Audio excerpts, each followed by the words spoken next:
Hello साथीहरु, नमस्ते। स्वागत छ यो मेरो अर्को नयाँ भिडियोमा।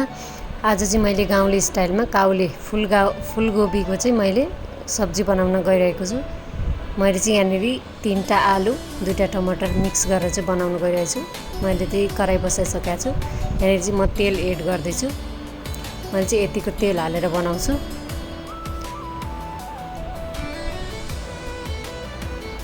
त्यसपछि मैले सिलौटामा पिसेको अदुवा, लसुन, जिरालाई चाहिँ मैले मजाले पिसेर यतिको ब्राउन हुन्जेलसम्म पकाउँछु। त्यसपछि मैले काटेर राखेको आलुलाई एड गर्छु।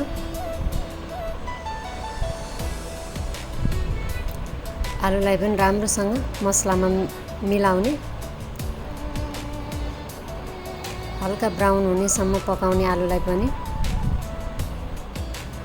राम्रोसँग मिक्स गर्ने मसलामा।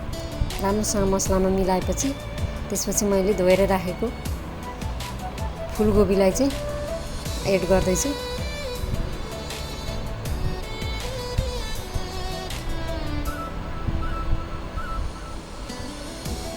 दुईटैलाई राम्रोसँग मिलाउने। मैले राम्रोसँग मिलाइसकेपछि यसलाई चाहिँ म ढाक्दिन्छु। त्यसपछि मैले चाहिँ यहाँ नुन र बेसार एड गर्दैछु।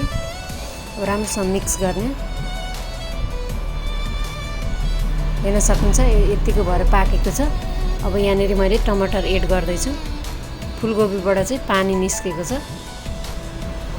यहाँ पानी हाल्नै परेन, नभए मैले हल्का पानी छम्किँदै पकाउँथेँ, किनभने अलरेडी पानी निस्किसकेको छ। मैले टमाटर एड गरेर अब राम्रोसँग पाक्नको लागि ढाक्दिन्छु। टमाटरलाई चाहिँ तलपट्टिको भागमा गर्ने। हेर्न सक्नुहुन्छ अब टमाटर राम्रोसँग पाकिसकेको छ। यसलाई म राम्रोसँग मिलाउँछु। हेर्न सक्नुहुन्छ यतिको भएको छ। अब यसमा मैले झोलको लागि, रसको लागि चाहिँ मैले पानी एड गरिसकेको छु। राम्रोसँग मिलाएर चाहिँ मैले ग्यास सिनमा थियो भने अब ग्यासलाई बढाएर चाहिँ राम्रोसँग पकाउँछु। मैले चाहिँ धेरै पकाएको चाहिँ मन पर्दैन मलाई काउले। हल्का पकाउनु पर्छ यसलाई चाहिँ, धेरै पकाएको राम्रो हुँदैन। हेर्न सक्नुहुन्छ रेडी भइसकेको छ मैले बनाएको सब्जी, गाउँले स्टाइलको सब्जी।